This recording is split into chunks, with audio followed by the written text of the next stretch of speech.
সবাইকে স্বাগত নতুন আরেকটি ভিডিওতে। বন্ধুরা, আজকে দেখাবো কিভাবে অল্প সময় কম খরচে কোয়েল পাখির ডিম কোরমা তৈরি করা যায়। আমি এখানে 20টির মতো কোয়েল পাখির ডিম নিয়েছি। ডিমগুলো সিদ্ধ করে নিয়েছি, এবার ছেলে নিলাম।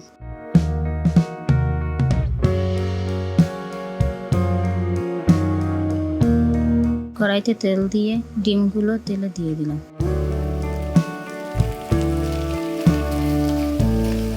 সামান্য পরিমাণ লবণ দিয়ে ডিমগুলো হালকা ভেজে নিলাম।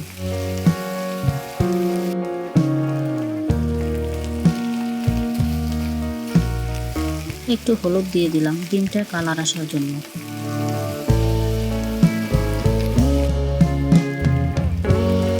ডিমগুলো ভাজা শেষ, এবার নামিয়ে নিলাম। জিরা, দুটো তেজপাতা দিয়ে তেলে ভেজে নিলাম। গরম মশলা, রসুন বাটা, আদা বাটা, পেঁয়াজ বাটা দিয়ে সামান্য পরিমাণ জল দিয়ে একটু ভেজে নিলাম। এবার হলুদের গুঁড়া, মরিচের গুঁড়া দিয়ে মশলাটা কষিয়ে নিলাম। জল দিয়ে ঢেকে দিলাম।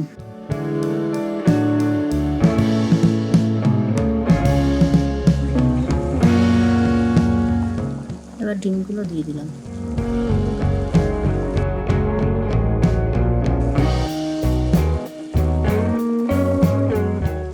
ডিমগুলো প্রায় হয়ে গেছে। গরম মশলা দিয়ে নামিয়ে নিব। এবার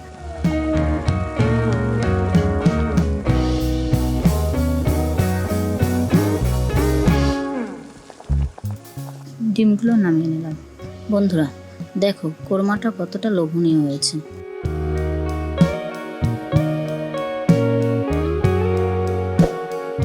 ভিডিওটি ভালো লাগলে লাইক, কমেন্ট, শেয়ার, সাবস্ক্রাইব করতে ভুলো না।